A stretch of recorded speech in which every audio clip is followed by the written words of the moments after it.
कहानी की शुरुआत में हमें एक बड़ा धमाका दिखाया जाता है। इस धमाके में बहुत से लोग घायल हो चुके हैं।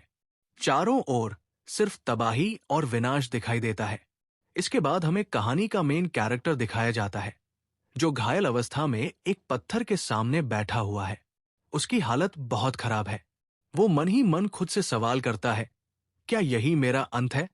तभी एक और धमाका होता है और हमें एक विशाल डायनासोर लाइक मॉन्स्टर की दहाड़ सुनाई देती है। तभी हमारे मेन कैरेक्टर को याद आता है कि कुछ ऐसा ही तब हुआ था जब उसने अपनी मां को खो दिया था। उसकी आंखों के सामने ही एक डायनासोर लाइक क्रीचर ने उसकी मां को निगल लिया था। ये सोचकर उसके अंदर फिर से लड़ने की ताकत आ जाती है। वो अपने पैरों पर खड़ा हो जाता है और अपनी स्वॉर्ड हाथ में उठा लेता है। तभी उस मॉन्स्टर का ध्यान फिर से उसके ऊपर जाता है और हमारा मेन कैरेक्टर भी उसका सामना करने के लिए तैयार हो जाता है। मॉन्स्टर उसकी ओर अटैक करता है, लेकिन हमारा मेन कैरेक्टर बिना डरे सीधा उस पर अटैक कर देता है। वो ऐसा अटैक लॉन्च करता है कि मॉन्स्टर पीछे जाकर गिर पड़ता है।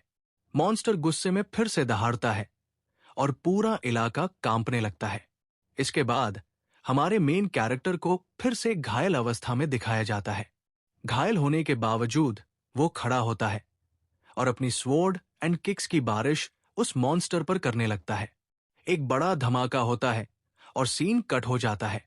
कुछ समय बाद का सीन दिखाया जाता है, जहां हमारा मेन कैरेक्टर जंगल के बीच घायल अवस्था में पड़ा हुआ है। दूसरे सीन में वो मॉन्स्टर मरा हुआ दिखाई देता है, जिससे पता चलता है कि हमारा मेन कैरेक्टर जीत गया है। वो खुशी के आंसू बहा रहा होता है। इसके बाद हमें एक फ्लैशबैक दिखाया जाता है। हमें पता चलता है कि हमारे मेन कैरेक्टर का नाम जिनसुहो है और वो एक बी रैंक हंटर है, जिसके पास कोई मैजिक टैलेंट नहीं है। एक समय उसे अपने स्कूल का प्रोडिजी कहा जाता था, लेकिन उसकी मां की मृत्यु के बाद सब कुछ बदल गया। उसने किसी तरह अपनी पढ़ाई पूरी की और फिर एक हंटर बन गया। यहां भी लोग उसका मजाक उड़ाते थे। आज भी उसकी टीम का कैप्टन जानबूझकर उसका मजाक बना रहा था। हमारे मेन कैरेक्टर को गुस्सा तो आ रहा था, लेकिन वो कुछ नहीं कह सकता था, क्योंकि उसका टीम लीडर एक अवेकेंड ए रैंक हंटर था। इसी कारण उसके टीममेट्स को हमेशा लगता था कि सुहो उनकी प्रगति में बाधा बनता है और उन्हें पीछे खींचता है। इसके बाद वे सभी एक गेट के अंदर चले जाते हैं और हमारा मेन कैरेक्टर भी उनके पीछे पीछे जाता है। लेकिन जैसे ही वो गेट के अंदर प्रवेश करता है, उसे कुछ अजीब महसूस होता है। जब वो सामने देखता है तो उसे दिखाई देता है कि सभी लोग घायल पड़े हैं और वही मॉन्स्टर उन पर हमला कर रहा है। हमारा मेन कैरेक्टर लड़ने के लिए तैयार हो जाता है और यहीं पर सीन कट हो जाता है। नेक्स्ट सीन में हमें फिर से हमारा मेन कैरेक्टर उस मॉन्स्टर के सामने पड़ा हुआ दिखाई देता है। उसे फिर से अपने पास्ट की बातें याद आने लगती हैं। उसकी आंखों में आंसू होते हैं और वो खुद से कहता है, अगर मैं थोड़ा और स्ट्रांग होता तभी कुछ अजीब होता है। और हमारा मेन कैरेक्टर खुद को किसी दूसरी जगह पाता है। तभी किसी की आवाज आती है, इसके इतने सपने हैं, मैं क्या करूं? ये सुनकर हमारा मेन कैरेक्टर घबरा जाता है। वो चारों ओर देखने लगता है और खुद से पूछता है, ये कौन सी जगह है? क्या मैं मर गया हूं? तभी वो मिस्टीरियस आवाज फिर जवाब देती है, अभी तक नहीं। हमारा मेन कैरेक्टर उस शख्स को देखकर चौंक जाता है और पूछता है, तुम कौन हो? वो शख्स उसे घूरने लगता है। तभी सुहो उस आदमी के पहने हुए एंशंट क्लोथ्स को देखता है। वो शख्स सुहो से कहता है, शायद तुम्हें कुछ पता नहीं है, इसलिए तुम मुझे पहचान नहीं पा रहे हो। मैं च्योन्मा हूं और तुम मेरे डिसेंडेंट हो। ये सुनकर हमारे मेन कैरेक्टर की रूह कांप जाती है, क्योंकि च्योन्मा एक एंशंट नॉवल का कैरेक्टर था, जो हद से ज्यादा ताकतवर माना जाता था। उसके सामने नेचर्स लॉस तक झुक जाते थे।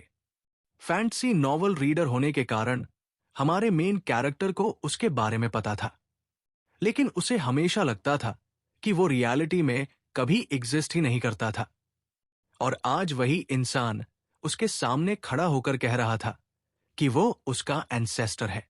उसका ये शॉकिंग रिएक्शन देखकर च्योन्मा हंसने लगता है और कहता है, मुझे पता है कि तुम्हें ये बिलीव नहीं हो रहा होगा, क्योंकि तुम्हारी दुनिया की लेजेंड्स की स्टोरीज में मेरा नाम आता है।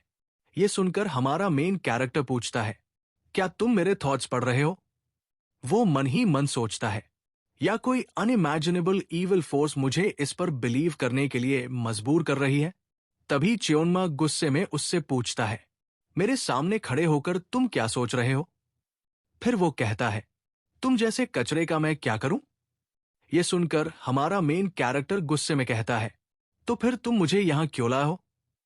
तभी च्योनमा जवाब देता है, मुझे अपने जैसा एक डीमन चाहिए जो मेरा थ्रोन संभाल सके। मैं यहां हायोल्मा द ब्लड डीमन को ट्रैक करते हुए पहुंचा था। तब हमारा मेन कैरेक्टर पूछता है, हायोल्मा? च्योनमा कहता है, हाँ, उसी की वजह से मैं आज भी इस डिस्ग्रेसफुल फॉर्म में हूं। मैं नेचर्स लॉज को जीत चुका था, लेकिन अब केवल एक आत्मा बनकर रह गया हूं। अब मैं एक स्पिरिट हूं, इसलिए प्रॉपर बॉडी के बिना हायोल्मा की तबाही को रोक नहीं सकता। तभी च्योनमा हमारे मेन कैरेक्टर की ओर देखकर एक डरावनी मुस्कान देता है और कहता है, इसलिए मुझे तुम्हारी बॉडी चाहिए, क्योंकि तुम मेरे डिसेंडेंट हो, इसलिए तुम्हारी बॉडी मेरे कुछ काम तो आएगी ही। फिर वो हमारे मेन कैरेक्टर के कंधे पर हाथ रखता है और कहता है, मुझे अपनी बॉडी दे दो, इसे एक ब्लेसिंग समझो। लेकिन सुहो उसके हाथ को झटक देता है और मना कर देता है। यह सुनकर च्योनमा के शरीर से एक भयानक किलिंग इंटेंट निकलने लगता है। वो कहता है, तुम्हें इतना साहस है कि तुम मुझे मना कर रहे हो? क्या तुम्हारे पास सच में कोई चॉइस है? ये सुनकर सुहो कांपने लगता है। वो मन ही मन सोचता है, ये कितना डरावना ऑरा है। फिर वो कहता है, मुझे ठीक से पता नहीं, लेकिन ऐसा कुछ तो नहीं हुआ है जैसा तुम कह रहे हो। तभी च्योनमा को एक पुरानी बात याद आती है, तुम कभी भी किसी ऐसे व्यक्ति को नहीं मारोगे जिसके अंदर तुम्हारा खून बहता हो। तुम हमेशा उनकी रक्षा करोगे। फिर वो हमारे मेन कैरेक्टर से पूछता है, तुम्हारा नाम क्या है? वो जवाब देता है, सुहो। ओह, अच्छा, तुम मुझे पसंद आए। मैं तुम्हें एक मौका दूंगा। तभी सुहो चिल्लाकर कहता है, मैं क्यों दूं? मैं अपनी बॉडी नहीं दूंगा। तभी च्योनमा कहता है, तुमने अपना फैमिली खो दिया क्योंकि तुम वीक थे। अगर तुम स्ट्रांग होते तो ऐसा कभी नहीं होता। ये सुनकर हमारे मेन कैरेक्टर को फिर अपने पास्ट की बातें याद आने लगती है। उसके चेहरे पर डर साफ दिखाई देने लगता है। वो गुस्से में कहता है, चुप हो जाओ, वरना मैं तुम्हें मार दूंगा। ये सुनकर च्योनमा जोर से हंसने लगता है और उसका मजाक उड़ाने लगता है। मेन कैरेक्टर फिर चिल्लाता है, चुप रहो। ये सुनकर च्योनमा उसे घूरने लगता है और कहता है, तुम अपनी लिमिट क्रॉस कर रहे हो। तभी सुहो को याद आता है कि वह कितना वीक है। उसके पास कोई मैजिक पावर भी नहीं है। फिर वह च्योनमा से पूछता है, क्या मैं स्ट्रांग बन सकता हूं? च्योनमा मुस्कुराकर कहता है, हाँ, तुम्हारे जैसे कीड़े को भी मैं मैजिक सिखा सकता हूं, क्योंकि मेरा खून तुम्हारे अंदर बह रहा है। बस मुझे अपनी बॉडी दे दो। तभी सुहो को अपनी मां की याद आती है। वो दृढ़ आवाज में कहता है, मैं अपनी बॉडी नहीं दूंगा। ये सुनकर च्योनमा कुछ देर सोचता है और फिर कहता है, ठीक है, मैं तुम्हारा एक ट्राई लूंगा। अगर तुम पास हो गए तो मैं तुम्हें सब कुछ सिखाऊंगा, लेकिन अगर तुम फेल हुए तो तुम्हारी बॉडी मेरी होगी, और अगर तुम पास हो गए तो तुम्हें इनफ स्ट्रेंथ मिलेगी। तो क्या कहते हो, दोगे ये टेस्ट? ये सुनकर हमारा मेन कैरेक्टर फिर से घबरा जाता है, लेकिन कुछ देर सोचने के बाद मान जाता है। तभी च्योनमा उसे उसके सबसे डरावने पास्ट ट्रॉमा में भेज देता है, और इस ट्रायल को पास करने का केवल एक ही रूल था, उसे अपने इस ट्रॉमा को ओवरकम करना होगा। सीन की शुरुआत में हमें मेन कैरेक्टर की मां दिखाई जाती है, जो उसे एक सेफ जगह पर छोड़कर खुद उस मॉन्स्टर की ओर बढ़ रही होती है। पीछे से हमारा मेन कैरेक्टर अपनी मां को लगातार पुकारता रहता है, लेकिन वो फिर भी आगे बढ़ती रहती है। तभी उनकी बॉडी को आग कवर कर लेती है और अगले ही पल वो मॉन्स्टर उसकी मां को निगल जाता है।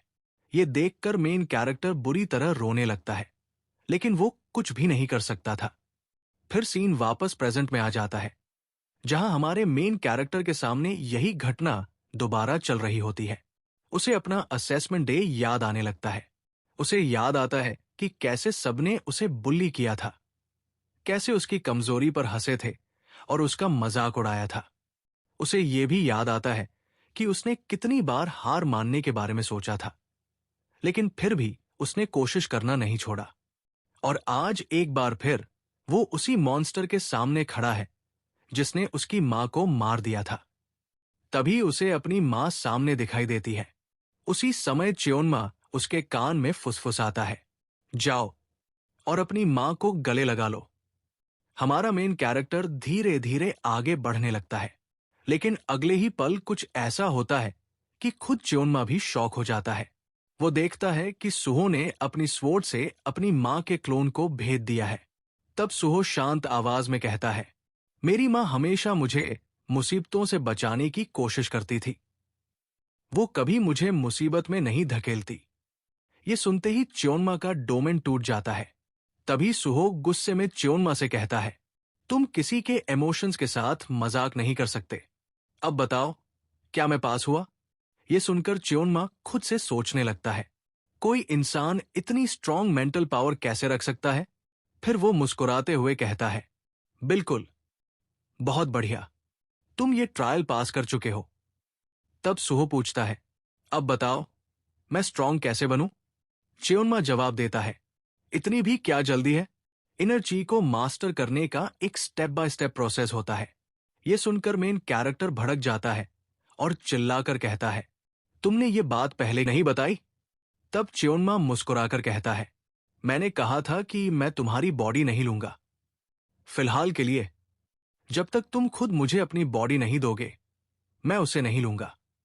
पहले तो सुहो को उस पर शक होता है, लेकिन अंत में वो उसकी बात मान लेता है। ये देखकर च्योन्मा एक लंबी मुस्कान देता है और कहता है, अब देखते हैं कि तुम कितनी देर टिक पाते हो। तभी कुछ अजीब होता है जिसे सुहो समझ नहीं पाता। फिर उसके दिमाग में एक आवाज गूंजती है, खुद को खुशकिस्मत समझो कि मैंने तुम्हें अपने होस्ट के रूप में चुना है। उसी समय सामने से कुछ तेजी से उसकी ओर उड़कर आता है और उससे टकराकर उसकी स्वॉर्ड दूर जाकर गिर जाती है। तभी उसके दिमाग में च्योन्मा की आवाज सुनाई देती है, इस बार मैं तुम्हें अपनी पावर दूंगा, अब इस खून की गर्मी को महसूस करो। सीन कट होता है और कुछ लोगों को बातचीत करते हुए दिखाया जाता है। वे एक मिस्टीरियस ऑर्गेनाइजेशन के बारे में बात कर रहे थे। कहा जा रहा था कि वो ऑर्गेनाइजेशन जिंदा इंसानों को मम्मी में बदल रही है और उसके बाद उनके अंदर मैजिक पावर आ जाती है। साथ ही इंसानों जैसे दिखने वाले मॉन्स्टर्स भी इन दिनों पहले से कहीं ज्यादा दिखाई दे रहे थे। उनमें से कोई कहता है, शायद कैप्टन गोंग इस घटना की जांच कर रहे हैं। फिर सीन वापस सुहो पर आ जाता है। उसके सामने अचानक ग्रुप ऑफ अनडेड असैसिन्स प्रकट हो जाते हैं। उनकी आंखों की जगह सिर्फ काले गड्ढे दिखाई दे रहे थे। अचानक उनमें से एक असैसिन तेजी से सुहो पर अटैक कर देता है, लेकिन तभी उसकी स्वॉर्ड चलती है और वह उस असैसिन को बीच से दो हिस्सों में काट देता है। उसी समय उसके सामने एक विंडो प्रकट होती है। उसमें लिखा होता है कि उसने च्योन्मा's एस्ट्रल बॉडी को अपने अंदर होल्ड किया हुआ है। सिर्फ एक अटैक से उसका लेवल 1 हो जाता है। ये देखकर सुहो पूरी तरह शॉक हो जाता है, लेकिन तभी बाकी असैसिन्स भी उस पर टूट पड़ते हैं। हमारा मेन कैरेक्टर लगातार अपनी स्वॉर्ड चलाते हुए उनके बीच से रास्ता बनाता चला जाता है। वो खुद यकीन नहीं कर पा रहा था कि ये वास्तव में च्योन्मा की पावर है। तभी अंदर से च्योन्मा कहता है, ये मेरी पावर का केवल एक छोटा हिस्सा है। जैसे जैसे तुम इवॉल्व करोगे, तुम्हें और भी ताकत मिलेगी। एक दिन तुम अपने एनिमीज की आंखों के सामने से गायब तक हो जाओगे। तब सुहो जवाब देता है, लेकिन अभी मुझे इन दुश्मनों से निपटना है, तुम्हारी बातें बाद में सुनूंगा। ये कहकर सुहो अपनी बी रैंक एबिलिटी आई स्पेस रिलीज करता है। तुरंत कई दुश्मन बर्फ की चपेट में आकर नष्ट हो जाते हैं। इसके बाद वो अपनी दूसरी बी रैंक एबिलिटी फ्रीज का इस्तेमाल करता है। इस बार बाकी दुश्मनों के पैर बर्फ में जमने लगते हैं। फिर वो एक एक करके सभी दुश्मनों को खत्म करना शुरू कर देता है। च्योन्मा ये सब देखकर हैरान रह जाता है। वो मन ही मन सोचता है, इस लड़के में पोटेंशियल तो है, लेकिन इसे अपनी शक्ति का उपयोग करना नहीं आता। उसी समय वो सुहो की मदद करने का फैसला करता है। तभी सुहो को कुछ अजीब महसूस होता है। उसे लगने लगता है कि अब उसकी बॉडी पर उसका पूरा कंट्रोल नहीं रहा, और अगले ही पल च्योन्मा उसकी बॉडी का कंट्रोल अपने हाथ में ले लेता है। हालांकि सुहो अभी भी सब कुछ महसूस कर पा रहा था। तभी हमें दिखाया जाता है कि जैसे ही च्योन्मा एक कदम आगे बढ़ाता है, सुहो भी वही कदम उठाता है। अगले ही पल दोनों की कंबाइंड ऑरा पूरे बैटलफील्ड में फैल जाती है। उनकी शक्ति इतनी भयानक थी कि उससे एक विशाल टॉर्नेडो बन जाता है, और आसपास मौजूद बाकी सारे एनिमीज उसी टॉर्नेडो की ताकत से मरने लगते हैं।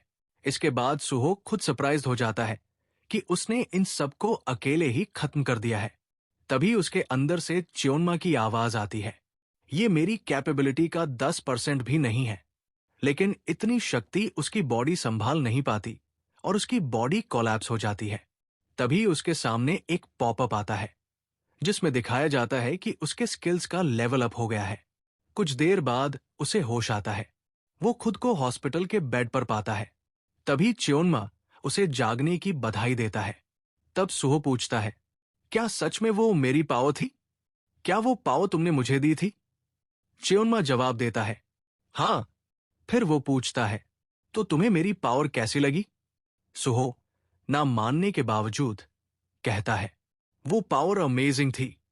मैं मानता हूं कि आज तक मैंने जितनी भी ताकत देखी है, उनमें से ये सबसे पावरफुल स्ट्रेंथ थी। तभी च्योन्मा कहता है, याद रखना, ये मेरी पावर का आधा हिस्सा भी नहीं है। ये सुनकर सुहो को याद आता है कि सभी लोग च्योन्मा को द सॉवरेन कहकर बुलाते थे। ये सोचकर वो अपनी मुट्ठी भींच लेता है। फिर वो च्योन्मा से कहता है, मुझे स्ट्रांग बनने के लिए हायलमा को मारकर उसकी ची वापस लेनी होगी। लेकिन च्योन्मा फिर से उसकी बॉडी टेक ओवर करने की बात करने लगता है। तब सुहो कहता है, नहीं, ये मेरी बॉडी है और मैं तुम्हें ये कभी नहीं दूंगा। ये कहकर वो अपने हाथ में लगी सलाइन निकाल देता है और उसे नीचे फेंक देता है। फिर वो चलकर खिड़की के पास जाता है, खिड़की खोलता है और खुद से प्रॉमिस करता है, मैं कभी हार नहीं मानूंगा, क्योंकि अब मुझे पता चल चुका है कि मैं स्ट्रांग बन सकता हूं। अब मैं अपनी जिंदगी बदल कर ही रहूंगा। मुझे कोई नहीं रोक सकता। तभी दरवाजा खुलता है और कोई अंदर आता है। अंदर आते ही वो कहती है, मैंने सुना कि तुम इस बार भी मरते मरते बचे हो। ये सुनकर सुहो चौंक जाता है और पूछता है, तुम यहां कैसे आई? तभी हमें पता चलता है कि अंदर आने वाली एक लड़की है। वो कहती है, तुम्हें देखकर लग रहा है कि अब तुम ठीक हो, सुहो। सीन कट होता है। अब हमें एग्जीक्यूटिव डिपार्टमेंट में दिखाया जाता है, जहां एक आदमी सब पर चिल्ला रहा होता है, गेट की रिपोर्ट कहाँ है? मुझे तुरंत चाहिए। उसे फाइल मिलने के बाद वो कहता है, थैंक यू। इसके बाद दोनों के बीच बातचीत शुरू होती है। ह्यूमन मॉन्स्टर्स की घटनाएं लगातार बढ़ रही है। हर दिन उनकी संख्या पहले से ज्यादा हो रही है। तभी उनमें से एक व्यक्ति पूछता है, रोग गेट सर्वे का क्या हुआ? दूसरा आदमी जवाब देता है, उस इंसिडेंट में सिर्फ एक इंसान सर्वाइव कर पाया, सोजिन। ये नाम सुनते ही पहला आदमी चौंक जाता है। उसे याद आता है कि यही वो लड़का है जिसने श्योनचा को हराकर क्लास में टॉप किया था। तभी दूसरा आदमी कहता है, लगता है तुम अभी भी उसके नाम से डरते हो। पहला आदमी तुरंत जवाब देता है, नहीं नहीं, ऐसी कोई बात नहीं है। फिर वो कहता है, वो पहली बार सिर्फ मेरी गलती थी, इसलिए वो मुझे हरा पाया था। अब बताओ, उस लूजर ने क्या किया है? वो आगे कहता है, वैसे भी उसके जैसे कचरे के बारे में बात करके टाइम वेस्ट मत करो, वापस काम पर लगो। तभी दूसरा आदमी कहता है, मैं आजकल देख रहा हूं कि तुम अपने काम में बहुत गलतियां करने लगे हो। क्या मैं सही कह रहा हूं? ठीक है, मैं अपने काम पर जा रहा हूं। फिर वो जाते जाते कहता है, हम बहुत समय पहले ग्रेजुएट हो चुके हैं, लेकिन आज भी तुम सुहो के नाम से डरते हो। यह सुनकर पहला आदमी फिर अपने पुराने दिनों को याद करने लगता है। उसे याद आता है कि कैसे सुहो ने उसे बुरी तरह हराया था। वो खुद से बड़बड़ाता है, क्या मैं सच में आज भी उन बातों को याद करके बैठा हूं? सीन कट होता है। फिर कहानी वापस हमारे मेन कैरेक्टर पर आ जाती है। हमारा मेन कैरेक्टर उस लड़की को श्योन कहकर बुलाता है। तभी श्योन मुस्कुराकर कहती है, तुम्हें मेरा नाम याद है? सुहो जवाब देता है, मुझे माफ करना, लेकिन मैं तुमसे कोई बात नहीं करना चाहता। श्योन कहती है, लेकिन मुझे तुमसे बात करनी है। मैं तुम्हें एक एडवाइस देना चाहती हूं। तुम मेरी बात क्यों नहीं सुनते? मैंने तुम्हें कितनी बार कहा है कि हंटिंग छोड़ दो। तुम्हारे पास इस चीज की काबिलियत नहीं है। मुझे और कितनी बार कहना पड़ेगा ताकि तुम मेरी बात सुनो? सुहो गुस्से में कहता है, मैं तुम्हें पहले ही कह चुका हूं, मेरी लाइफ से दूर हो जाओ। श्योन जवाब देती है, मैं सिर्फ तुम्हें सच्चाई बता रही हूं। सुहो कहता है, मुझे तुम्हारी सच्चाई की कोई जरूरत नहीं है, तुम यहां से चली जाओ। श्योन फिर पूछती है, क्या तुम ये काम तब छोड़ोगे जब सच में मर जाओगे? लेकिन हमारा मेन कैरेक्टर उसे फिर से जाने के लिए कह देता है। आखिरकार श्योन कहती है, ठीक है, अगर तुम यही चाहते हो तो मैं तुम्हारी लाइफ से चली जाती हूं, लेकिन याद रखना, मैं सिर्फ तुम्हें बचाना चाहती थी। उसके जाने के बाद च्योनमा उसके अंदर से बाहर आता है और पूछता है, ये लड़की कौन थी? सीन कट होता है। अब हमें हॉस्पिटल के बाहर श्योन दिखाई देती है, जो सड़क की ओर चल रही होती है। कुछ देर बाद वो एक कार में बैठ जाती है। तभी सामने बैठा एक आदमी पूछता है, क्या सब कुछ ठीक रहा, मिस चा? श्योन जवाब देती है, नहीं, पूरी तरह नहीं। तब वो आदमी कहता है, मुझे लगता है कि आपको उसे बता देना चाहिए कि आप उसकी फिक्र करती है। श्योन हल्की मुस्कान के साथ कहती है, नहीं, वो उन लोगों में से नहीं है जो ऐसी बातों पर ध्यान देते हैं। फिर वो कहती है, चलो, तुमने कहा था ना कि कल सुबह एक डंजन हंट है? जी मैडम। अगली सुबह सुहो हॉस्पिटल के बेड पर बैठ मेडिटेशन करने लगता है। धीरे धीरे उसके आसपास मैजिकल एनर्जी घूमने लगती है। तभी उसके सामने एक स्क्रीन अपीयर होती है। उस पर लिखा होता है, च्योनमा divine art breathing method for chi cultivation, basic level learned. तभी उसके अंदर से च्योनमा की आवाज आती है, तुम इस टेक्निक को अभी सीख रहे हो, जबकि मैंने इसे अपने 20s में ही मास्टर कर लिया था। सुहो तुरंत जवाब देता है, थोड़ी देर के लिए चुप रहोगे?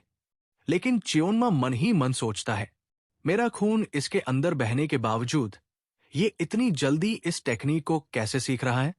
कहानी की शुरुआत में हमें सुहो दिखाई देता है।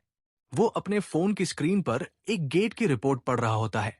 इसी के साथ सीन बदल जाता है। अब हम देखते हैं कि सुहो और च्योनमा एक गेट के सामने खड़े हैं। गेट को देखते ही च्योनमा हल्का सा मुस्कुराता है। ये तो एक एफ्रांग गेट है। लेकिन अगले ही पल उसके चेहरे का भाव बदल जाता है। वो अपनी आंखें बंद करके आसपास की एनर्जी को महसूस करने लगता है। कुछ सेकंड बाद वो गंभीर आवाज में कहता है, मुझे इसके अंदर हायोल्मा के खून की गंध महसूस हो रही है। उनके सामने एक विशाल ब्लू गेट खड़ा था। गेट के बाहर हंटर्स और सर्वे टीम की भारी भीड़ जमा थी। इसी बीच एक कर्मचारी सुहो के पास आता है। आपकी आइडेंटिटी प्लीज। सुहो बिना किसी झिझक के अपना नाम और रैंक बता देता है। सुहोजिन, बी रैंक हंटर। ये सुनते ही वो कर्मचारी चौंक जाता है। एक बी रैंक हंटर इस एफ्रांग गेट में? उसके चेहरे पर साफ हैरानी दिखाई दे रही थी। क्या कोई खास वजह है? सुहो कुछ पल चुप रहता है, फिर शांत स्वर में कहता है, पर्सनल रीजन। उसके जवाब के बाद कर्मचारी और कोई सवाल नहीं करता, लेकिन आसपास खड़े लोग फुसफुसाना शुरू कर देते हैं। एक बी रैंक हंटर यहां क्या कर रहा है? भीड़ में मौजूद दो हंटर्स आपस में बातें करने लगते हैं।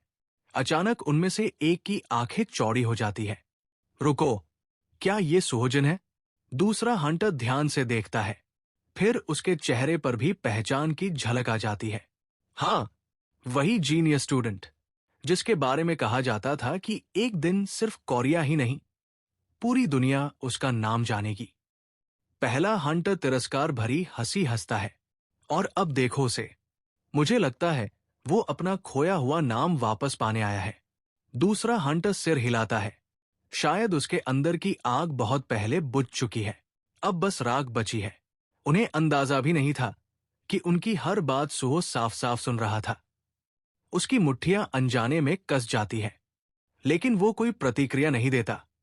कुछ बातें ऐसी होती है जिनकी आदत इंसान को पड़ जाती है, और सुहो को लोगों की तानों की आदत पड़ चुकी थी।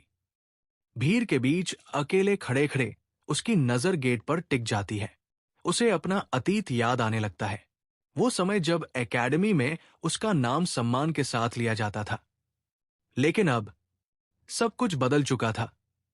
तभी उसके दिमाग में च्योन्मा की आवाज गूंजती है, मुझे शर्म आ रही है, मेरा डिसेंडेंट मेरी प्रतिष्ठा तक नहीं बचा पा रहा। सुहो तुरंत झुंझला जाता है, क्या मैंने तुम्हें नहीं कहा था कि मेरे थॉट्स मत पढ़ा करो? च्योन्मा बनावटी मासूमियत से जवाब देता है, मैंने कोशिश की थी, लेकिन तुम्हारे विचार खुद ही बहुत शोर मचाते हैं। सुहो गहरी सांस लेकर खुद को शांत करता है। वो जानता था कि च्योन्मा से बहस करना बेकार है। उसी समय एक लड़की धीरे धीरे उसके पास आती है। उसके चेहरे पर घबराहट साफ दिखाई दे रही थी। Excuse me. सुहो उसकी तरफ मुड़ता है। लड़की कुछ पल हिचकिचाती है, फिर धीरे से पूछती है, क्या मुझे आपका ऑटोग्राफ मिल सकता है? यह सुनकर सुहो कुछ सेकंड तक उसे देखता रह जाता है। मेरा ऑटोग्राफ? लड़की शर्माते हुए सिर हिला देती है।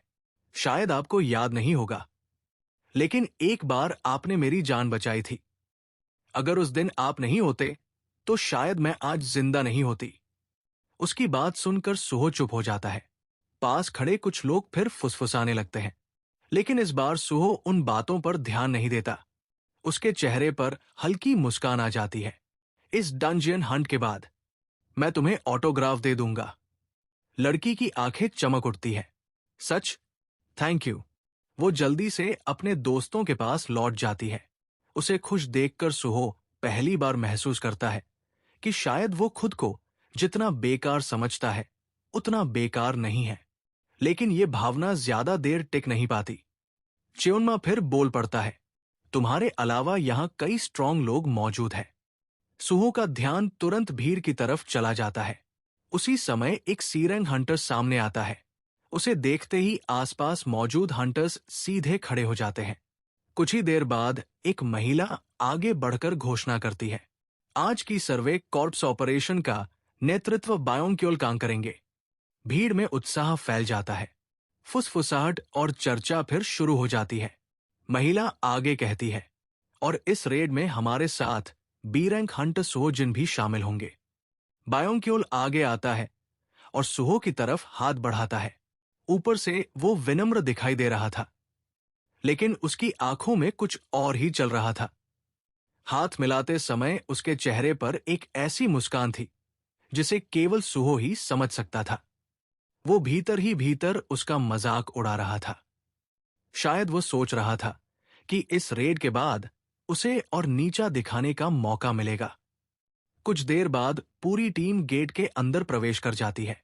डंजियन के अंदर कदम रखते ही माहौल बदल जाता है। हवा भारी महसूस होने लगती है। बायोंक्योल पीछे मुड़कर नए हंटर से कहता है, सभी लोग मेरे पीछे रहेंगे। लेकिन सुहो का ध्यान उसकी बातों पर नहीं था। उसे कुछ गलत महसूस हो रहा था, बहुत गलत। वो आसपास ध्यान से देखने लगता है। ये एफ्रैंक गेट नहीं है। उसकी आवाज धीमी थी। ये कम से कम ए रैंक या उससे भी ऊपर का गेट है। उसी समय उसे एक और अजीब एहसास होता है। वो तुरंत बायोंक्योल की तरफ मुड़ता है। हमें पहले स्काउट भेजना चाहिए, ये कुछ ठीक नहीं लग रहा। लेकिन बायोंक्योल उसकी बात को गंभीरता से नहीं लेता, बल्कि वो उसे ही आगे बढ़ने के लिए कह देता है। सुहो आगे बढ़ने लगता है। तभी उसके मन में एक सवाल उठता है, च्योन्मा, वो कहाँ है? इस बार च्योन्मा का जवाब तुरंत आता है, हमारे नीचे। बस इतना सुनना था कि सुहो की आंखें फैल जाती है। सब लोग पीछे हटो, वो पूरी ताकत से चिल्लाता है, लेकिन चेतावनी देने में देर हो चुकी थी। अचानक जमीन जोर से कांपने लगती है। अगले ही पल पूरा फर्श टूट जाता है। हर तरफ चीख पुकार मच जाती है। और फिर एक ऐसा दृश्य सामने आता है जिसे देखकर सभी के चेहरे से खून उतर जाता है। बायोंक्योल के सीने के आर पार किसी का हाथ निकला हुआ था। जब सभी की नजर उस हमलावर पर जाती है तो वे हैरान रह जाते हैं। वो कोई और नहीं बल्कि वही लड़की थी जिसने कुछ देर पहले सुहो से ऑटोग्राफ मांगा था। लेकिन अब उसका चेहरा इंसानों जैसा नहीं रहा था। उसकी मुस्कान विकृत हो चुकी थी। उसकी आंखों में इंसानियत का कोई निशान नहीं बचा था और आंसू बहाते हुए वो सीधे सुहो की तरफ देखती है। प्लीज मुझे बचा लो। चारों तरफ खून फैला हुआ था और उन सब के बीच वो लड़की खड़ी थी। उसके चेहरे पर वही अजीब मुस्कान थी। धीरे धीरे सच्चाई सामने आने लगती है। उन लोगों में उसके अपने माता पिता भी शामिल थे। उनकी मौत उसके ही हाथों हुई थी। ये दृश्य देखकर सुहो की सांसें रुक जाती है। कुछ क्षण बाद वो वर्तमान में वापस लौट आता है। अब उसे समझ आ चुका था। जो कुछ उसने देखा था वो उस लड़की का अतीत था, उसका सबसे भयानक दुस्वप्न। लेकिन सबसे डरावनी बात यह थी कि वो सब सच था। लड़की उसे घूरते हुए कहती है, मैं तुम्हें दिखाना चाहती थी। देखो मेरे पास कितनी शक्ति है। उसकी आवाज में दर्द भी था और पागलपन भी। सुहो अब भी विश्वास नहीं कर पा रहा था। तुमने ऐसा क्यों किया? लेकिन जवाब देने से पहले ही च्योन्मा बोल पड़ता है, उससे सवाल पूछना बंद करो। उसे मार दो। इसके अंदर अब कोई इंसानियत नहीं बची है। अगर तुमने इसे नहीं मारा तो ये तुम्हें मार देगी। च्योन्मा की बात तर्कसंगत थी, लेकिन सुहो का दिल उसे ऐसा करने की अनुमति नहीं दे रहा था। उसकी आवाज फिर सुनाई देती है, प्लीज मुझे बचा लो। सुहो की मुट्ठियां कस जाती है। च्योन्मा फिर चिल्लाता है, तुम क्या कर रहे हो? मैंने कहा था उसे मार दो। वो सिर्फ तुम्हें मारना चाहती है। लेकिन सुहो धीरे से सिर हिलाता है, नहीं, वो मदद मांग रही है। च्योन्मा का चेहरा और कठोर हो जाता है। तुम स्ट्रांग बनना चाहते थे ना? तुमने कहा था कि अब पहले जैसे नहीं रहोगे। सुहो गहरी सांस लेता है। हाँ, मैं स्ट्रांग बनना चाहता हूं, लेकिन अगर स्ट्रांग बनने के लिए मुझे किसी बेगुनाह को मरने देना पड़े तो ऐसी ताकत का क्या फायदा? उसकी आवाज में दृढ़ता साफ महसूस हो रही थी। अगर मैं इसे मारकर बच भी गया तो शायद मैं खुद को कभी माफ नहीं कर पाऊंगा। ये कहकर वो लड़की की ओर बढ़ने लगता है। उसका दिल तेजी से धड़क रहा था। हर कदम के साथ मौत उसके करीब आ रही थी, लेकिन वो रुकता नहीं। उसके चारों ओर एनर्जी इकट्ठा होने लगती है। च्योन्मा पहली बार घबराया हुआ दिखाई देता है। तुम क्या करने वाले हो?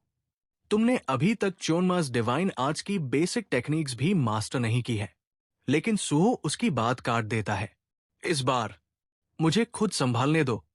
ये सुनकर च्योन्मा पूरी तरह चुप हो जाता है।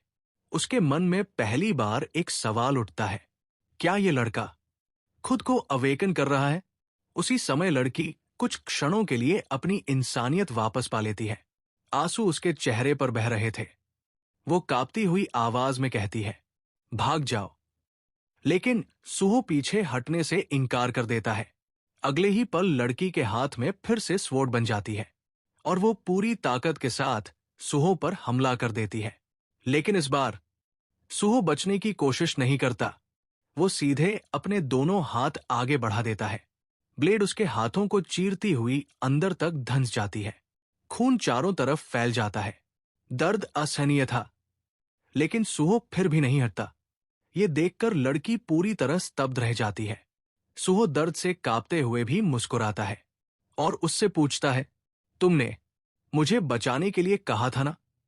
ये सुनते ही लड़की की आंखों से आंसू और तेजी से बहने लगते हैं। हमें दिखाया जाता है कि वो लड़की हमारे मेन कैरेक्टर को एक बहुत जोर का पंच मारती है। तभी वहां एक बड़ा धमाका होता है और दोनों पीछे जाकर गिरते हैं। जब धूल हटती है तो दिखता है कि वो लड़की फिर से हमारे मेन कैरेक्टर पर अटैक करने के लिए रेडी खड़ी है। तभी हमारा मेन कैरेक्टर भी दोबारा खड़ा हो जाता है और उस लड़की की ओर देखते हुए सोचता है, च्योन्मा सही कह रहा था। मैं अभी तक उसकी आधी शक्तियों को भी कंट्रोल नहीं कर सका। मैं इस लड़की को क्या संभाल पाऊंगा? तभी वो लड़की फिर से रोते हुए हमारे मेन कैरेक्टर की ओर अटैक करती है। इस बार हमारा मेन कैरेक्टर डिफेंस करना छोड़ देता है और सीधा अटैक कर देता है। उसकी चोट लगते ही वो लड़की पीछे जाकर गिरती है। सुहो मन ही मन सोचता है, मुझे अब और ज्यादा सतर्क रहना होगा। तभी फिर से दिखाया जाता है कि वो लड़की काफी दूर जाकर गिरी हुई है। वो आंसुओं से भरी आंखों के साथ पूछती है, क्यों? तुम मुझे क्यों बचा रहे हो? तुम्हें पता है कि मैं वही बुरी लड़की हूं जिसे तुम मेरी यादों में देख चुके हो। हमारा मेन कैरेक्टर शांत स्वर में जवाब देता है, हां, तुम सही कह रही हो। वो लड़की फिर पूछती है, तो फिर तुम मुझे क्यों बचा रहे हो? तभी हमारा मेन कैरेक्टर कहता है, क्योंकि मैं तुम्हारी कहानी जानना चाहता हूं। यह सुनकर वो लड़की चौंक जाती है और उसकी आंखों से आंसू बहने लगते हैं। हमारा मेन कैरेक्टर आगे कहता है, मुझे जानना है कि तुमने ऐसा क्यों किया। उसके बाद मैं तय करूंगा कि तुम्हारी मदद करनी है या तुम्हें मार देना है। अगर तुम शैतान भी निकली तो भी मुझे कोई फर्क नहीं पड़ता। तभी एक बड़ा धमाका होता है और हमारा मेन कैरेक्टर उस लड़की की ओर अटैक कर देता है। वो लड़की चौंक जाती है और सुहो का अटैक डॉज नहीं कर पाती। हमला सीधा उसके चेहरे पर जाकर लगता है। तभी हमारा मेन कैरेक्टर उसकी ओर अपना हाथ बढ़ाता है और उसे पीछे धकेल देता है। लेकिन वो लड़की फिर से सुहो पर अटैक कर देती है और पीछे हटने लगती है। सुहो भी लगातार उस पर हमला करता रहता है। तभी उसके अंदर से च्योन्मा बाहर आता है और मन ही मन सोचता है, ये बहुत अच्छा था। ये एक ही समय में अपनी मुट्ठी और हथेली दोनों का इस्तेमाल करके अटैक कर सकता है। च्योन्मा एक डरावनी मुस्कान के साथ कहता है, मेरा असली गोल तो इस लड़के की बॉडी को अपने कब्जे में लेना है। तभी सुहो फिर से उस लड़की पर हमला कर देता है। वो लड़की खुद से बड़बड़ाने लगती है, मैं कोई गलती नहीं कर सकती, ये मेरा आखिरी मौका है। तभी सुहो अपनी मुट्ठी भींचते हुए कहता है, मेरा स्ट्रेंथ और ची तुम्हें मारने के लिए काफी है, लेकिन मुझे लगता है कि इस सिचुएशन से भी कुछ सीखा जा सकता है। ये सुनकर च्योन्मा पूछता है, तुम्हारा मतलब क्या है? तभी सुहो उस लड़की पर हमला करते हुए कहता है, किसी को बचाना किसी को मारने से कहीं ज्यादा मुश्किल होता है। उसके अटैक से उस लड़की के मुंह से खून निकलने लगता है। सुहो आगे कहता है, इसीलिए लोगों को मार देना आसान लगता है। आखिरकार वो लड़की जमीन पर गिर जाती है और बेहोश हो जाती है। च्योन्मा और हमारा मेन कैरेक्टर उसकी ओर देखते हैं। च्योन्मा कहता है, तुम ब्लड डीमन का पावर होल्ड करती हो, फिर भी आज तक ये छोटी सी टेक्निक नहीं सीख पाए। तभी सुहो कहता है, मुझे नहीं पता कि तुम आज तक किस तरह की दुनिया में रहते आए हो, लेकिन अगर तुम्हें मेरी दुनिया में रहना है तो यही जीने का एकमात्र नियम है। फिर सुहो उस लड़की की गर्दन पर हाथ रखकर उसकी नब्ज चेक करता है और कहता है, ये अब सुरक्षित है। तभी वहां कुछ अजीब होने लगता है। अचानक सुहो खुद को किसी और जगह पाता है। वो घबराकर खुद से पूछता है, ये कौन सी जगह है? मैं कुछ देख क्यों नहीं पा रहा?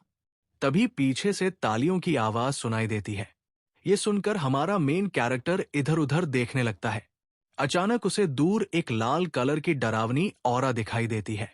तभी वो रहस्यमयी शख्स कहता है, मैंने इस तरह का परिणाम कभी सोचा भी नहीं था। फिर वो आगे कहता है, तो अब तुम अपने डिसाइपल रखना शुरू करोगे, च्योन्मा? तभी सुहो महसूस करता है कि सामने खड़े उस शख्स से भी ब्लड फैंटम्स जैसी भयावह शक्ति निकल रही है। वो मन ही मन सोचता है, ये मेरी ताकत को पूरी तरह ओवरपावर कर रहा है। तभी च्योन्मा कहता है, तुम थोड़ा गलत हो, ये और कोई नहीं, हायोल्मा है। ये सुनकर सुहो चौंक जाता है। तभी हमें साफ दिखाई देता है कि वहां एक पोर्टल अपीयर होता है और उसके अंदर से हायोल्मा बाहर आता है। उसकी शक्ति को महसूस करते ही हमारा मेन कैरेक्टर घबराने लगता है। तभी हायोल्मा च्योन्मा से पूछता है, अगर ये तुम्हारा डिसेंडेंट है तो ये इस लो लेवल गेट में क्या कर रहा है? लेकिन च्योन्मा उसकी बात को इग्नोर करते हुए कहता है, ये उसकी असली ताकत नहीं है। ये सुनकर हमारा मेन कैरेक्टर अंदर तक कांप जाता है। वो मन ही मन सोचता है, अगर ये इसकी असली ताकत नहीं है तो ये वास्तव में कितना ताकतवर होगा? तभी च्योन्मा कहता है, ये इसकी ताकत का सिर्फ 0.1% हिस्सा है। ये सुनकर सुहो और भी दंग रह जाता है। तभी हायलमा फिर से कहता है, मुझे नहीं लगा था कि तुम अभी तक जिंदा होगे, सुहो। ये सुनकर सुहो उससे पूछता है, तुम मुझे कैसे जानते हो? हायलमा जवाब देता है, हाँ, बिल्कुल जानता हूं। मैं तुम्हें क्यों नहीं जानूंगा? आखिर तुम च्योनमा के डिसेंडेंट जो हो।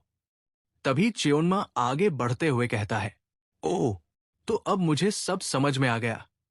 इसके बाद च्योनमा और हायोलमा एक दूसरे पर अटैक कर देते हैं और तभी च्योनमा एक ऐसा सचार ईवील करता है जिसे सुनकर सुहो के पैरों तले जमीन खिसक जाती है। च्योनमा कहता है, तुम्हारी मां की मौत का असली जिम्मेदार हायोलमा ही है। यह सुनकर सुहो पूरी तरह शॉक हो जाता है। हायोलमा सुहो के ऊपर हंसते हुए कहता है, मुझे नहीं पता था कि ह्यूमंस इतने बेवकूफ होते हैं। तुम्हें क्या लगता है, इतने दिनों से तुम्हारे साथ जो अजीब अजीब चीजें हो रही थी, क्या वो सिर्फ तुम्हारी बदकिस्मती का नतीजा था? ये सुनकर सुहो को बहुत सी बातें समझ में आने लगती है और वो गुस्से से अपनी मुट्ठियां भींच लेता है। च्योनमा मन ही मन सोचता है, ये खतरनाक है। अगर हायलमा अपनी 10% शक्ति में होने के बावजूद इस लड़के को निशाना बना रहा है, तो ये लड़का उसके सामने टिक नहीं पाएगा। मैं यहां कुछ नहीं कर सकता, सिवाय उस लड़के को मरते हुए देखने के। तब सुहो कहता है, मेरी शक्तियां अभी हायोलमा को हराने के लिए काफी नहीं है। क्या मैं सही कह रहा हूं? इसके जवाब में च्योनमा सिर हिलाते हुए कहता है, हां, मुझे अच्छा लगा कि कम से कम तुम्हें अपनी लिमिट का अंदाजा है। सुहो फिर पूछता है, तो क्या तुम कर सकते हो? मेरा मतलब, अगर तुम मेरी बॉडी को कंट्रोल कर लो, तो क्या तुम उसे हरा सकते हो? यह सुनकर च्योनमा पहले चौंक जाता है, फिर उसके चेहरे पर एक डरावनी मुस्कान फैल जाती है। हां, कर सकता हूं। वो आगे कहता है, मैं भी इस समय अपनी सिर्फ 10% शक्ति में हूं, लेकिन फिर भी मैं उसे हरा सकता हूं। तब सुहो कहता है, तो फिर इसे प्रूव करो। तभी हमें दिखाया जाता है कि च्योनमा सुहो की बॉडी पर पूरी तरह कंट्रोल लेने लगता है। ये देखकर हायोलमा उसे रोकने की कोशिश करता है, लेकिन वो नाकाम रहता है। कुछ ही पल बाद च्योनमा सुहो की बॉडी पर पूरी तरह कंट्रोल कर लेता है। ये देखकर हायोलमा मुस्कुराता है और कहता है, अब ये मजेदार होगा। च्योनमा शांत स्वर में जवाब देता है, तुम पहले से ही मेरे लिए एक बहुत बड़ी प्रॉब्लम हो। ये सुनकर हायोलमा पूछता है, तुम्हारा मतलब क्या है? च्योनमा तलवार घुमाते हुए कहता है, तुम बहुत ज्यादा बोलते हो। अगले ही पल दोनों एक दूसरे पर बेहद जानलेवा अटैक्स करने लगते हैं। कुछ ही देर में ये साफ दिखाई देने लगता है कि च्योनमा हायोलमा पर भारी पड़ रहा है। वो धीरे धीरे उसे ओवरपावर करने लगता है। तभी हायोलमा अपने कपड़ों के अंदर से कुछ निकालता है। अचानक वहां एक जबरदस्त धमाका होता है। उस धमाके का फायदा उठाकर हायोलमा ऊपर उड़ने लगता है और च्योनमा से कहता है, इस बार के लिए मैं जा रहा हूं। वो हल्का सा मुस्कुराता है और आगे कहता है, लेकिन मैं फिर वापस आऊंगा। तब मैं देखना चाहता हूं कि ये लड़का और कितना ताकतवर बन सकता है। इतना कहकर हायोलमा वहां से गायब हो जाता है। च्योनमा उसे जाते हुए देखता है और सोचता है, इस बॉडी के साथ उसका पीछा करना पॉसिबल नहीं है। वो मन ही मन सोचता है, इस लड़के को सच में ताकतवर बनना पड़ेगा। मेरी मदद इसके लिए कितनी फायदेमंद होगी मुझे नहीं पता, लेकिन मुझे इसकी मदद करनी ही होगी। तभी सीन कट होता है। हमें फिर से डंजन का दृश्य याद दिखा जाता है। वहां सुहो खुद को वापस पाकर हैरान हो जाता है और खुद से पूछता है, च्योनमा, क्या हुआ? क्या तुम हार गए? क्या तुमने मेरी बॉडी वापस कर दी? लेकिन कुछ ही सेकंड में उसे साफ साफ समझ में आ जाता है कि अगर उसे हायोलमा से लड़ना है तो उसे जितनी जल्दी हो सके अपनी शक्तियों को बढ़ाना होगा। तभी उसके सामने एक स्क्रीन अपीयर होती है। वो देखता है कि उसके लगभग हर स्किल का लेवल अप हो चुका है। ये देखकर वो कुछ पल के लिए हैरान रह जाता है। तभी उसे सुनाई देता है कि कोई उसे पुकार रहा है। वो आवाज बार बार उसका नाम ले रही थी। सुहो तुरंत मुड़कर देखने लगता है कि उसे कौन बुला रहा है और तभी उसे वही लड़की दिखाई देती है। सुहो को तभी अपनी स्किल की मदद से उसके पास्ट के बारे में पता चलने लगता है। हमें दिखाया जाता है कि वो लड़की अपने कमरे में बैठी हुई है। तभी उसके सामने उसकी माँ दरवाजा खोलकर अंदर आती है। उसकी माँ उसे उसका रिजल्ट देती है, जो बिल्कुल अच्छा नहीं हुआ होता। ये देखकर उसकी माँ बहुत गुस्से में उसे डांटने लगती है और कहती है, क्या मैं तुम्हें इतना खर्च करके पढ़ा रही हूं, सिर्फ ये दिन देखने के लिए? ये सुनकर वो लड़की डर जाती है। वो तुरंत माफी मांगने लगती है और कहती है, अगली बार मैं अच्छा रिजल्ट लेकर आऊंगी। ये सुनकर उसकी माँ का गुस्सा थोड़ा शांत हो जाता है। तभी हमें नेक्स्ट सीन में एक सुंदर सुबह दिखाई जाती है, जहां वो लड़की और उसकी एक दोस्त कहीं जा रही होती है। रास्ते में उसकी दोस्त उससे उसकी माँ के बारे में पूछती है। तब वो लड़की बताती है कि उसकी माँ उसे रिजल्ट के लिए बहुत मारती है। तभी उन्हें एक अजीब आदमी दिखाई देता है, जो कुछ ताबीज जैसी चीजें बेच रहा होता है। जब वो दोनों उसकी ओर देखने लगती है, तो वो आदमी मुस्कुराकर कहता है, मुझे लगता है कि तुम्हें इन चीजों की जरूरत है। ये सुनकर उनमें से एक लड़की कहती है, देखो, ये कितना सुंदर है।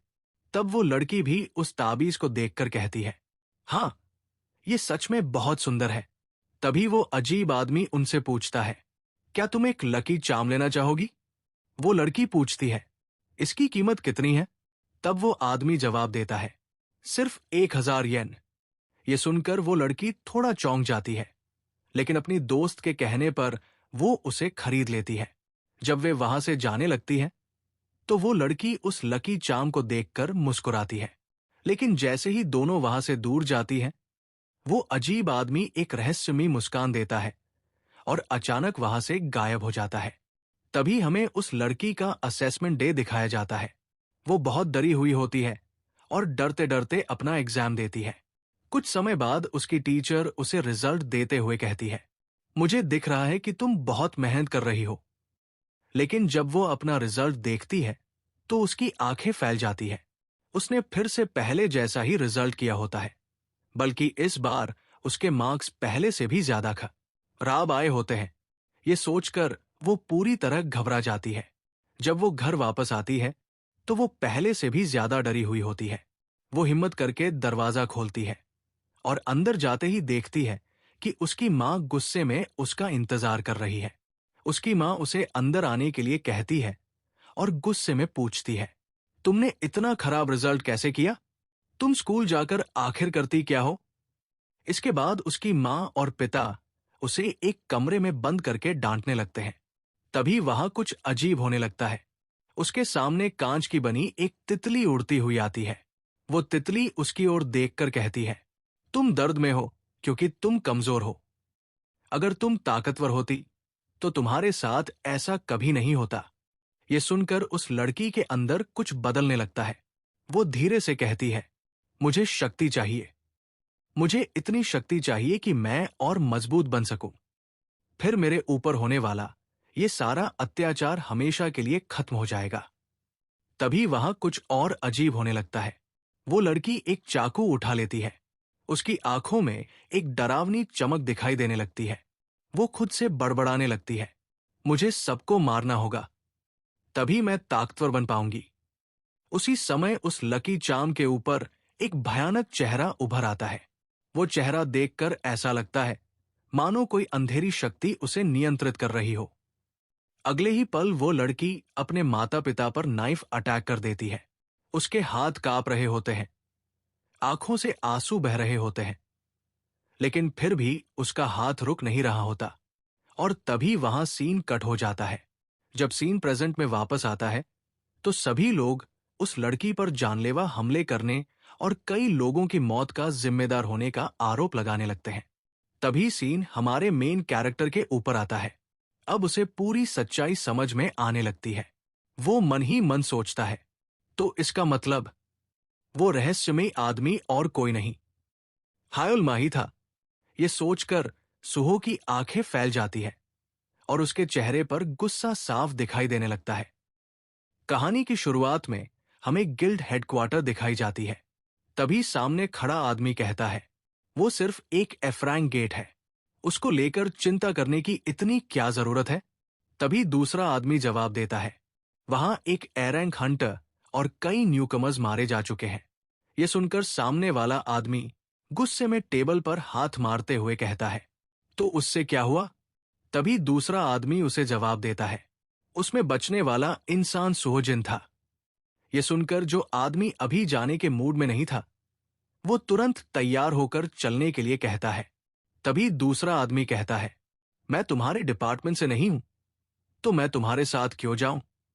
सामने वाला आदमी उसे घूरते हुए कहता है, मैंने कहा है चलो, तो बस चलो। उसकी डरावनी ऑरा के सामने वो कुछ नहीं कह पाता और उसके साथ जाने के लिए राजी हो जाता है। तभी वहां सीन कट होता है और हमें गेट के सामने का सीन दिखाया जाता है। वही वो लड़की इंस्पेक्शन डिपार्टमेंट के ऑफिसर्स को सारी बातें बता रही होती है। तभी एक ऑफिसर उस लड़की की ओर बढ़ते हुए पूछती है, यही वो जियान यू है जिसने सबको मारा है? बाकी बच्चे हमें सिर हिलाने लगते हैं।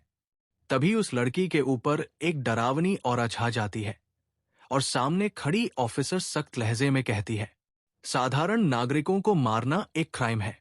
तभी उन दोनों के बीच हमारा मेन कैरेक्टर आ जाता है। उसी समय उस ऑफिसर का एक साथी बोलता है, ये सुहोजिन एक बी रैंक हंटर है। तब वो ऑफिसर सुहो से कहती है, देखिए, ये एक कानूनी मामला है, आप इसमें न पड़े तो यही बेहतर होगा। तभी सुहो जवाब देता है, अगर आप मुझे कानून दिखा रही हैं, तो इसका मतलब यह है कि आप भी कानून को मानकर चल रही हैं। कानून के मुताबिक अगर कोई गेट में घायल हुआ है, तो सबसे पहले उसे बचाया जाना चाहिए। तभी वो ऑफिसर अपनी ऑरा रिलीज करते हुए कहती है, आपको ये किस तरफ से घायल दिखाई देती है? तभी पीछे से कोई उसे बुलाते हुए कहता है, तुम यहां से चली जाओ, मैं इस मामले को संभालूंगा। ये सुनकर वो गुस्से में पीछे मुड़ती है और कहती है, कौन मेरे काम में फिर से दखल देने आ गया? लेकिन जैसे ही वो पीछे मुड़ती है, वो साथ घबरा जाती है और कहती है, डायरेक्टर शिव किम। फिर वो झुककर माफी मांगते हुए कहती है, मुझे माफ कर दीजिए, मैं आपसे बदतमीजी से बात कर बैठी। लेकिन डायरेक्टर उसकी बातों को अनसुना करते हुए कहते हैं, यहां से दफा हो जाओ। ऑफिसर तुरंत जवाब देती है, मुझे हाई अथॉरिटी से इस मामले की जांच करने का ऑर्डर मिला है। तभी डायरेक्टर एक डरावने चेहरे के साथ उससे कहते हैं, मैंने कहा, यहां से दफा हो जाओ। ये सुनकर वो ऑफिसर माफी मांगते हुए वहां से चली जाती है। तभी शिव और सुहो आमने सामने खड़े हो जाते हैं। शिव खामोशी तोड़ते हुए कहता है, बहुत दिनों बाद मुलाकात हुई है और तुम आज भी हंटिंग कर रहे हो। शायद ये सच में एक दिलचस्प काम है। सुहो बिना बात घुमाए सीधे पूछता है, तुम यहां क्या करने आए हो? शिव जवाब देता है, मैं इस मामले की जांच करने आया हूं। तभी हमारा मेन कैरेक्टर कहता है, अगर तुम्हें कोई शिकायत है तो मुझसे करो, इस लड़की को अभी आराम की जरूरत है। शिव सुहो के कंधे पर हाथ रखते हुए कहता है, चलो कहीं और चलकर बात करते हैं, कहीं जहां इतनी भीड़ और शोर न हो।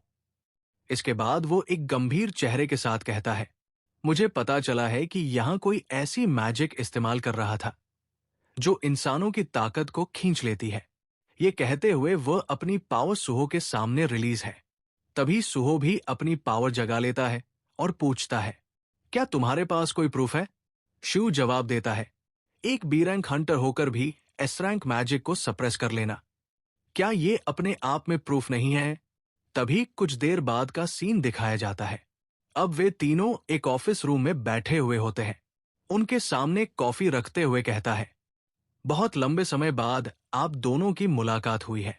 लेकिन सुहो उसकी फालतू बातों को नजरअंदाज करते हुए सीधे पूछता है, तुमने मुझे यहां क्यों बुलाया है? शिव जवाब देता है, इन दिनों तुम जहां भी जा रहे हो, वहां कुछ अजीब घटनाएं होने लगी हैं। तभी सुहो कॉफी का एक घूंट लेते हुए कहता है, तुम्हें लगता है कि ये कॉफी तुम्हारे तनाव को दूर करने के लिए काफी है? शिव गंभीर होते हुए कहता है, ये कोई साधारण मैजिक नहीं है, ये कुछ और ही है।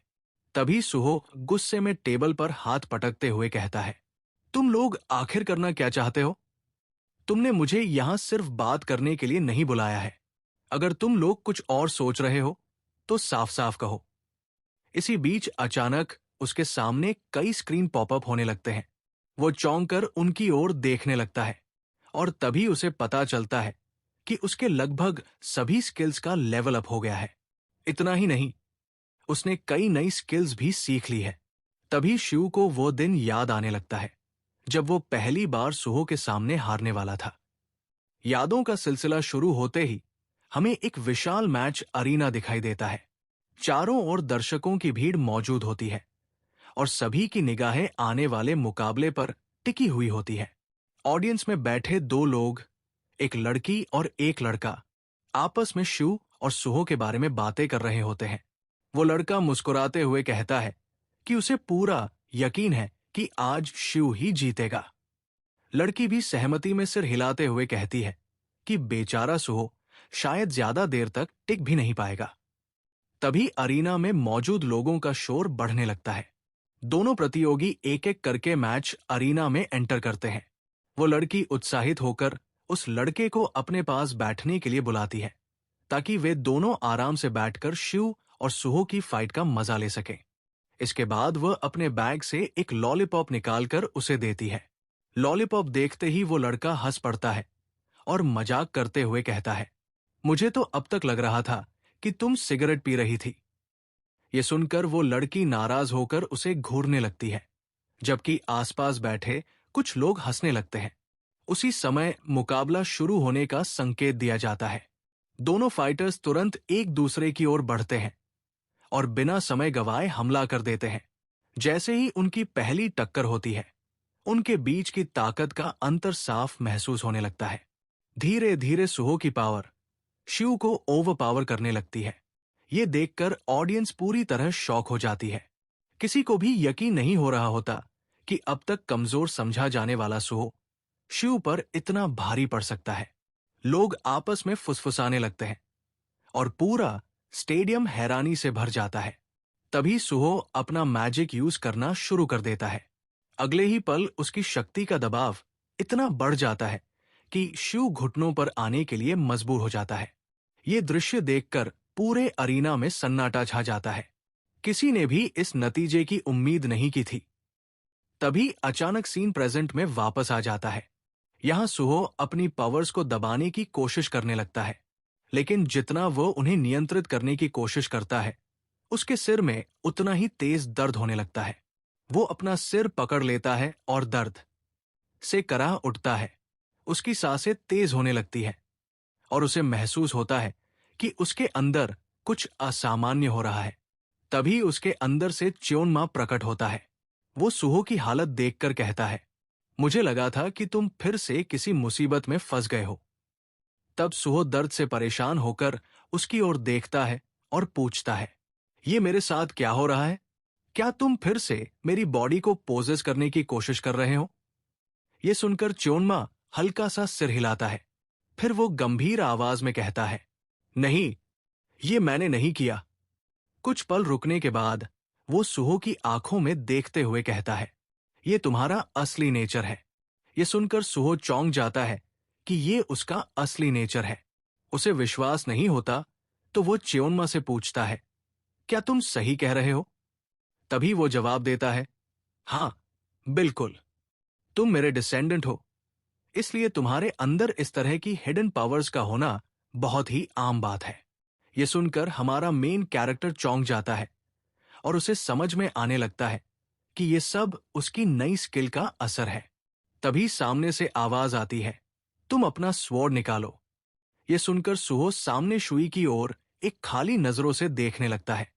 तब शुई का गुस्सा आसमान छूने लगता है। तभी उसकी गाल पर एक जोर का थप्पड़ पड़ता है और सामने सुहो खड़ा होता है। वो कहता है, मुझे नहीं लगता कि इन सब की कोई जरूरत है। इसके बाद वो पीछे मुड़कर जाने लगता है। तभी वो बंदा कहता है, ठीक है, चलो इस बार के लिए मैं हार मानता हूं, पर अगली बार जब हम मिलेंगे तब हम दोनों एक मैच लड़ेंगे और तब तय हो जाएगा कि कौन ज्यादा ताकतवर है। सुहो इसके लिए तैयार नहीं था, पर दोनों के आमने सामने होते हुए और उसका ये रवैया देखकर वो आखिरकार मान जाता है। तब सुहो कहता है, तो अच्छा, अब बताओ क्या तुम मुझे यहां से जाने दोगे? तभी सुहो फिर से पूछता है, तुम मेरे ऊपर नजर रख सकते हो। पर मुझे रोकने के बारे में सोचा तो खुद उसके लिए तैयार रहना। फिर वो पूछता है, क्या तुम्हें इस छोटी सी मुलाकात से सेटिस्फैक्शन हो गया? शुई कहता है, अगर सच बोलूं तो मैं भी इस छोटी सी मुलाकात से खुश नहीं हूं। वो आगे कहता है, मैं अभी तुमसे बात निकलवाने जितना ताकतवर नहीं हूं, इसलिए मैं तुमसे जवाब तब मांगूंगा जब मैं सच में ताकतवर हो जाऊंगा। और हां, मैं इस घटना को एक एक्सीडेंट बनाकर क्लियर कर दूंगा। तभी दूसरा बंदा जो उसके साथ खड़ा था पूछता है, क्या यह सही होगा? तब शुई कहता है, कोई बात नहीं, इससे कुछ नहीं होगा। ठीक है, मैं तुमसे फिर जरूर मिलूंगा। तब वो वहां से पीछे मुड़कर चलने लगता है। उसके वापस मिलने की खबर सुनकर शुई के पास खड़ा हुआ इंसान पहले तो घबरा जाता है, पर शुई को देखकर साफ समझ में आता है कि वो इस मुलाकात से कितना खुश हुआ है। तब वहां सीन कट होता है। एक हरे भरे पार्क में दिखाया जाता है जहां सुहो और वो लड़की एक बेंच पर बैठे हुए होते हैं। वो लड़की कहती है, मैं स्कूल छोड़ रही हूं क्योंकि मुझे नहीं लगता कि स्कूल मुझे इस मामले में बचा पाएगा, और मैं नहीं चाहती कि मेरी वजह से स्कूल को कोई नुकसान हो, इसलिए मैं हंटर बनने की कोशिश छोड़ रही हूं। यह सुनकर सुहो उससे पूछता है, तुम क्या चाहती हो? वो जवाब देती है, मुझे ये छोड़ना बिल्कुल अच्छा नहीं लग रहा। तब सुहो कहता है, कभी कभी हमें लगता है कि हम गलत हैं। कभी हमें लगता है कि हम जो कर रहे हैं वो गुनाह है। कभी पूरी दुनिया हमसे कहती है कि हम जो कर रहे हैं वो गलत है और वो हमें कुछ अच्छा नहीं दिलाएगा। पर अगर हम इन सब बातों के बाद भी उस काम को करना जारी रखते हैं, तभी अंत में पहुंचकर पता चलता है कि हमने क्या किया है। इसके बाद सुहो उस लड़की की ओर एक कागज बढ़ाते हुए कहता है, तुम्हें किसी और के लिए अपनी इच्छा को नहीं तोड़ना चाहिए। तुम जो चाहती हो वो खुद करो। वो लड़की उस कागज को हाथ में लेती है और उसमें सुहो का ऑटोग्राफ देखकर खुश हो जाती है। फिर वो उसे गले लगाते हुए रोते रोते कहती है, थैंक यू। तभी वहां सीन कट होता है। हमें उस रहस्यमयी इंसान को दिखाया जाता है जिसने उस लड़की को वो ताबीज दिया था। वो उसी रास्ते पर बैठा हुआ एक डरावनी मुस्कान के साथ कहता है, शायद मेरी पहली कोशिश नाकाम हो गई,